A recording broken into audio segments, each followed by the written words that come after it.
ಎಲ್ರಿಗೂ ನಮಸ್ಕಾರ. ತುಂಬ ದಿವಸ ಆದಮೇಲೆ ಸಂಡೇ ವ್ಲಾಗ್ ಮಾಡ್ತಿದ್ದೀನಿ. So welcome to my YouTube family. ಎಲ್ಲರೂ ಹೇಗಿದ್ದೀರಾ? ಇವತ್ತು ನನ್ನ ಸಂಡೇ ವ್ಲಾಗ್ ಆ್ಯಕ್ಟಿವಿಟೀಸ್ ಹೇಗಿರುತ್ತೆ ಅಂತ ತೋರಿಸ್ತೀನಿ. ಅದಕ್ಕಿಂತ ಮುಂಚೆ ನಾನು ಇವಾಗ ವಿಧಾನಸೌಧ ನಮ್ಮ ವಿಧಾನಸೌಧ ಸೊ ಒಂದು ಥೀಮಲ್ಲಿ ಫೋಟೋಶೂಟ್ ಮಾಡಬೇಕು ಅಂತ ಅಂದ್ಕೊಂಡಿದ್ದೀವಿ. ಸೊ ಅದಕ್ಕೆ ಇವಾಗ ಫೋಟೋಗ್ರಾಫರ್ಗೆ ವೆಯ್ಟ್ ಮಾಡ್ತಾ ಇದ್ದೀನಿ. I am all ready with Ilkal cotton sari. So ಇವತ್ತಿನ ವ್ಲಾಗ್ ಹೇಗಿರುತ್ತೆ ಅನ್ನೋದನ್ನು ತೋರಿಸ್ತೀನಿ. ತುಂಬ ಚಿಕ್ಕದಾದ ವ್ಲಾಗ್, ತುಂಬ ದಿವಸ ಆದಮೇಲೆ ವೀಡಿಯೋನ ಅಪ್ಲೋಡ್ ಮಾಡ್ತಾ ಇದ್ದೀನಿ. So stay tuned.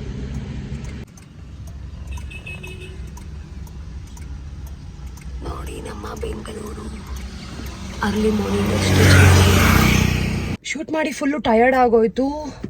ಶೂಟ್ ಮುಗೀತು, ಲೈಕ್ ಸಕ್ಸಸ್ಫುಲಿ ಸಖತ್ತಾಗಿ ಬಂತು ಶೂಟ್. ಇವಾಗ ಅಂದರೆ ವಿಧಾನಸೌಧ ಅಲ್ಲಿ ಓಲ್ಡ್ ವಿಂಟೇಜ್ ಲುಕ್ ಕಾನ್ಸೆಪ್ಟಲ್ಲಿ ಶೂಟ್ ಮುಗಿಸ್ದೆ. ಇವಾಗ ಬಂಡೆ ಮಹಾಕಾಳಿ ಟೆಂಪಲ್ಗೆ ಹೋಗ್ತಾ ಇದ್ದೀನಿ. ಬಿಕಾಸ್ ನನಗೆ ರಜಾ ಇರೋದು ಇವತ್ತೊಂದಿನ ಮಾತ್ರ. ನಿನ್ನೆ ಪೂರ್ತಿ ಆಫೀಸ್ ಇತ್ತು. ಲೈಕ್ ಈ ವೀಕಲ್ಲಿ ನಾನು ಕಂಪ್ಲೀಟ್ ಡೇಸ್ ಕೆಲಸ ಮಾಡಿದ್ದೀನಿ. ಸೊ ಅದಕ್ಕೆ ಇವತ್ತು ದೇವಸ್ಥಾನಕ್ಕೆ ಹೋಗಿ ಮನೆಗೆ ಬಂದು ಆರಾಮ್ಸೆ ರೆಸ್ಟ್ ಮಾಡ್ತೀನಿ. ಸೊ ಬನ್ನಿ ದೇವಸ್ಥಾನಕ್ಕೆ ಹೋಗೋಣ.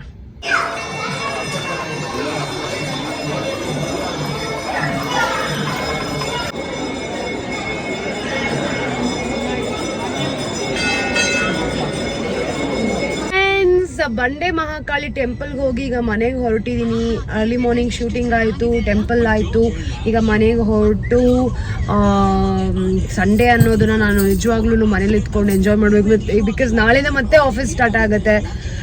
ನೋಡಿ 3 ಕುಂಕುಮ ಇಟ್ಕೊಂಡ್ಬಿಟ್ಟಿದ್ದೀನಿ. ಫುಲ್ಲು ಡಿವೋಷ್ನಲ್ ಇವತ್ತು. ಸೊ ಟ್ರಾಫಿಕ್ ತುಂಬ ಜಾಸ್ತಿ ಇದೆ. ಸೊ ಭಾನುವಾರನು ಫ್ರೆಂಡ್ಸ್ ಮನೆಗೆ ಬಂದು ಮೇಕಪ್ ಎಲ್ಲ ರಿಮೂವ್ ಮಾಡಿ ಆಸ್ಕರ್ ಜೊತೆ ಆಟ ಆಡಿ ಈಗ ಮಮ್ಮಿ ಅಕ್ಕ ಎಲ್ಲ ಊರಿಗೆ ಹೋಗಿದ್ದಾರೆ. ಸೊ ಅದಕ್ಕೆ ಏನಾದರೂ ಅಡುಗೆ ಮಾಡೋಣ ಅಂತ ಅಂದ್ಕೊಂಡೆ. ಸಂಡೇ ಆಗಿರೋದ್ರಿಂದ ವೈ ನಾಟ್ ಚಿಕನ್ ಅಂತ ಅಂದ್ಕೊಂಡಿದ್ದೀನಿ. ಸೊ ಈ ರೆಸಿಪಿ ಇವತ್ತು ನಾನು ಟ್ರೈ ಮಾಡಿಲ್ಲ ಬೇಸಿಕಲಿ. ಸೊ ಅದೇ ರೆಸಿಪಿನ ಇವತ್ತು ಟ್ರೈ ಮಾಡ್ತಿದ್ದೀನಿ. ಸೊ ಪುದೀನ, ಶುಂಠಿ, ಮೆಣಸಿನ್ಕಾಯಿ, ಈರುಳ್ಳಿ, ಟೊಮೊಟೊ ಇದನ್ನೆಲ್ಲ ಹಾಕೊಂಡು ಮಸಾಲೆ ರುಬ್ಕೊಂಡು ಚಿಕನ್ ಎಲ್ಲ ಬೇಯ್ತಿರ್ಬೇಕಾದ್ರೆ ಆ ಮಸಾಲೆನ ಮಿಕ್ಸ್ ಮಾಡಿ ಸಮಥಿಂಗ್ ಪುದೀನ ಚಿಕನ್ ಮಾಡಬೇಕು ಅಂತ ಅಂದ್ಕೊಂಡಿದ್ದೀನಿ. ಈ ರೆಸಿಪಿ ಯಾವತ್ತೂ ನಾನು ಟ್ರೈ ಮಾಡಿಲ್ಲ. ಅಮ್ಮ ಮನೇಲಿರ್ಬೇಕಾದ್ರೆ ನಾನು ಅಡುಗೆನೇ ಮಾಡಲ್ಲ. But I am trying it. Wish me luck. ನಾನು ಆಲ್ರೆಡಿ ಅರಿಶಿನ ಮತ್ತು ಅದು ಹೆಸ್ರೇನು ಬರುತ್ತೆ ಚಿಲ್ಲಿ ಪೌಡರ್ ಮತ್ತು ಸಾಲ್ಟ್ ಹಾಕಿ ಮ್ಯಾರಿನೇಟ್ ಮಾಡಿದ್ದೀನಿ. ಇವಾಗ ಇದಕ್ಕೆ ರುಬ್ಕೊಳ್ಳೋಣ ಅಂತ ಪುದೀನ ಮಸಾಲೆ ಅಂತ ಅದನ್ನು ರುಬ್ಕೊಳ್ಳೋಕೆ ಹೋಗ್ತಾ ಇದ್ದೀನಿ. ಈರುಳ್ಳಿ ಮತ್ತು ಮೆಣಸಿನ್ಕಾಯಿ ಹಾಕಿ ಒಗ್ಗರಣೆ ಮಾಡ್ಕೊಳ್ತಾ ಇದ್ದೀನಿ. ನೀವೆಲ್ಲ ಸಖತ್ತಾಗಿ ಅಡುಗೆ ಮಾಡ್ತೀರಾ. ನಮ್ಮದೆಲ್ಲ ಅಡುಗೆ ಏನೂ ಇಲ್ಲ. ಏನೋ ನಾನು ಸರ್ವೈವಲ್ ಮಾಡ್ತಾ ಇದ್ದೀನಿ ಅಷ್ಟೇ. ನಾನೀಗ ಇದಕ್ಕೆ ಚಿಕನ್ ಮಿಕ್ಸ್ ಮಾಡ್ತಿದ್ದೀನಿ. ಬಿಕಾಸ್ ಡೀಪ್ ಫ್ರೈ ಆಗಬೇಕು, ಚಿಕನ್ ಸ್ಮೆಲ್ ಹೋಗಬೇಕು ಅಂತ. ಮಸಾಲೆ ಹಾಕೋಕ್ಕಿಂತ ಮುಂಚೆ ಅಮ್ಮ ಯಾವಾಗಲೂ ಹೇಳಿದ್ದಾರೆ ಚಿಕನ್ನ ಡೀಪ್ ಫ್ರೈ ಮಾಡಬೇಕು ಅಂತ. ಅದಕ್ಕೆ ನಾನು ಮಿಕ್ಸ್ ಮಾಡಿದೆ.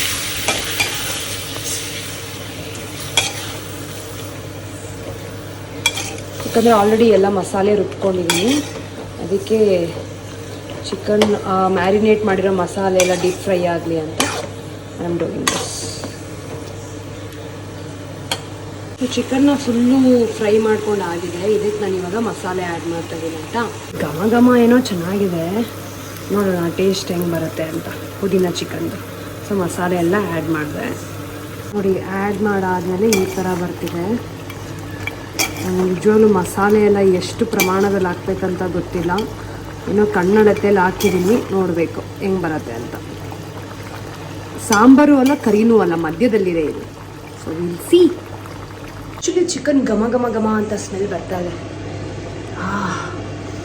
ನೈಸ್, ತುಂಬ ಚೆನ್ನಾಗಿ ಬರ್ತದೆ. ನನಗೆ ಸೆಟ್ ಆಫ್ ಸ್ವಲ್ಪ ಅಡುಗೆ ಬರುತ್ತೆ ಅಷ್ಟೇ. ಅದಕ್ಕಿಂತ ಎಕ್ಸ್ಟ್ರಾ ನನಗೆ ಖಂಡಿತವಾಗ್ಲೂ ಬರಲ್ಲ. I am being very honest. ಒಂದೊಂದು ಯಾವಾಗಾದರೂ ಅಮ್ಮ ಊರಿಗೆ ಹೋದಾಗ ಟ್ರೈ ಮಾಡಿದ್ದೀನಿ. ಐ ಹೋಪ್ ತುಂಬ ಚೆನ್ನಾಗಿ ಬರುತ್ತೆ ಅಂದ್ಕೊಂಡಿದ್ದೀನಿ. ತಿನ್ಬಿಟ್ಟು ನಾನು ನಿಮಗೆ ರಿವ್ಯೂ ಹೇಳ್ತೀನಿ. ನಾನೀಗ ಆ್ಯಡ್ ಮಾಡ್ತಿದ್ದೀನಿ ಟಾಪಪ್ಪಲ್ಲಿ ಕೊತ್ತಂಬರಿನ. ಆ್ಯಕ್ಚುಲಿ ಉಪ್ಪು ಕರೆಕ್ಟಾಗಿದೆಯೋ ಅಲ್ವಾ ಅಂತ ಚೆಕ್ ಮಾಡಿದೆ. ಸಖತ್ ಟೇಸ್ಟ್ ಆಗಿದೆ ಫ್ರೆಂಡ್ಸ್. ಇದಕ್ಕೆ ನಾನು ಏನಂತ ಹೆಸರು ಇಡ್ತಿದ್ದೀನಿ ಗೊತ್ತಾ? ಪುದೀನ ಚಿಕನ್ ಸಾರು ಅಂತ ಹೇಳ್ತಾ ಇದ್ದೀನಿ. ಗಟ್ಟಿಯಾಗಿತ್ತು ಸ್ವಲ್ಪ, ಅದಕ್ಕೆ ಸ್ವಲ್ಪ ನೀರು ಹಾಕಿದೆ. ಯಾಕಂದರೆ ಮನೆಗೆ 3-4 ಜನ ತಿನ್ನೋದಕ್ಕೆ ಬೇಕು ಆಗುತ್ತೆ ಅಲ್ವಾ. ಇಲ್ಲಾಂದರೆ ಅದನ್ನು ನಾವು ಇಲ್ಲ ಕರಿ ಥರನೂ ತಿನ್ಬೋದು, ಅದರ ಚಪಾತಿಗೆ ತಿನ್ಬೋದು. ಇದಿನ್ನೂ ಸ್ವಲ್ಪ ಕುದೀಲಿ ಅಂತ ಬಿಡ್ತೀನಿ. ಟಾಪಪ್ಗೆ ನಾನು ಕೊತ್ತಂಬರಿ ಹಾಕಿದೆ, ಸ್ವಲ್ಪ ತಂಗೆ ಬಿಡೋಣ. ಪುದೀನ ಚಿಕನ್ ಸಾರು ರೆಡಿ ಆಗ್ತಾ ಇದೆ. ಚಿಕನ್ ಸಾಂಬಾರ್, ಬ್ರೌನ್ ರೈಸ್ ಹಾಗೂ ಇಲ್ಲಿ ನೋಡಿ ಸೌತೆಕಾಯಿ ಎಲ್ಲ ರೆಡಿ ಆಗಿದೆ. ಈಗ ಟೇಸ್ಟ್ ಮಾಡಿ ನಾನು ನಿಮಗೆ ರಿವ್ಯೂ ಹೇಳ್ತೀನಿ. ಇದು ನಾನೇ ಮಾಡಿದ್ದು. ಸೊ ಟೇಸ್ಟ್ ಮಾಡಿ ನಾನು ನಿಮ್ಗೆ ಇವಾಗ ರಿವ್ಯೂ ಹೇಳ್ತೀನಿ. ಸೊ ಅಮ್ಮ ಅಕ್ಕ ಎಲ್ಲ ಅಡುಗೆ ಮಾಡಿದಾಗ ಅಷ್ಟು ಕೊಂಕುಗಳು ಹೇಳ್ತೀವಿ. ಈಗ ನಾನೇ ಅಡುಗೆ ಮಾಡಿದ್ದೀನಿ. ನಾವುಗಳು ಅಡುಗೆ ಮಾಡ್ಕೊಂಡು ತಿಂದಾಗೆ ನಮಗೆ ವ್ಯಾಲ್ಯೂ ಗೊತ್ತಾಗೋದು. ಸೊ ಹಂಗಿದೆ ಅಂತ ನೋಡೋಣ.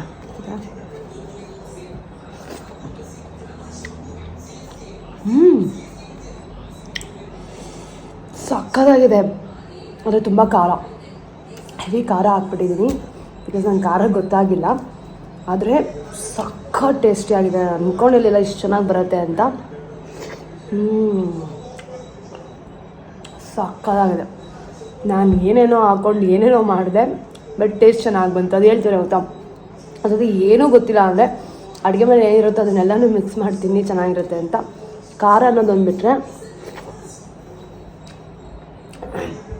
ಸಖತ್ ಟೇಸ್ಟಿಯಾಗಿದೆ. ಚಿಕನ್ ಕೂಡ ಬಂದಿದೆ. ಯಾರೆಲ್ಲ ವೆಜಿಟೇರಿಯನ್ ಫ್ರೆಂಡ್ಸ್ ಇದ್ದೀರಾ ನನಗೆ ದಯವಿಟ್ಟು ಬೇಜಾರು ಮಾಡ್ಕೊಬೇಡಿ, ನಾನು ಚಿಕನ್ ತಿಂತಾಯಿದ್ದೀನಿ ಅಂತ. ತುಂಬ ಚೆನ್ನಾಗಿದೆ. ನಾನು ಸಂಡೇ ವ್ಲಾಗ್ ಈ ಥರ ನಿಮ್ಮೆಲ್ರಿಗೂ ಇಷ್ಟ ಆಗಿದೆ ಅಂತ ಅಂದ್ಕೊಂಡಿದ್ದೀನಿ. ಈಗ ಏನು ಮಾಡ್ತೀನಿ ಅಂತ ಅಂದರೆ ಚೆನ್ನಾಗಿ ರೆಸ್ಟ್ ಮಾಡ್ತೀನಿ. ಊಟ ಮಾಡಿದ್ಮೇಲೆ ಸ್ವಲ್ಪ ತಂಗಂಗೆ ಓಡಾಡಿ ಒಂದು ಸೀರೀಸ್ ಇದೆ, ಸೀರೀಸ್ನ ನೋಡಿಬಿಟ್ಟು ಆಮೇಲೆ ನಿದ್ದೆ ಮಾಡಿ ರೆಸ್ಟ್ ಮಾಡ್ತೀನಿ. ಬಿಕಾಸ್ ನಾಳೆ ನನಗೆ ಆಫೀಸ್ ಇರೋದ್ರಿಂದ ನಿಮಗೆ ಮತ್ತೆ ಇನ್ಫಾರ್ಮೇಷನ್ ಕಂಟೆಂಟ್ಗಳನ್ನ ಕೊಡಬೇಕಲ್ವ, ಅದಕ್ಕೆ ರಿಸರ್ಚ್ ಮಾಡೋದಿದೆ, ಡಿಸ್ಕಷನ್ ಮಾಡೋದಿದೆ, ಮೀಟಿಂಗ್ಸ್ ಎಲ್ಲ ಇದೆ, ಅದನ್ನು ಅಟೆಂಡ್ ಮಾಡಬೇಕು. ಸೊ ನಾನು ತುಂಬ ತಿಂಗಳುಗಳಾದಮೇಲೆ ವ್ಲಾಗ್ನ ಹಾಕಿದ್ದೀನಿ. ನಿಮ್ಮೆಲ್ರಿಗೂ ಇಷ್ಟ ಆಗಿದೆ ಅಂತ ಐಮ್ ಅಸ್ಯೂಮಿಂಗ್. ಸೊ ಇಷ್ಟ ಆದಲ್ಲಿ ಲೈಕ್ ಮಾಡಿ, ಶೇರ್ ಮಾಡಿ, ಸಬ್ಸ್ಕ್ರೈಬ್ ಮಾಡಿ. ಸೊ ಮತ್ತಷ್ಟು ಫನ್ನಿ ವ್ಲಾಗ್ಸೊಂದಿಗೆ ಬರ್ತೀನಿ. ಅಲ್ಲಿ ತನಕ ಟೇಕ್ ಕೇರ್.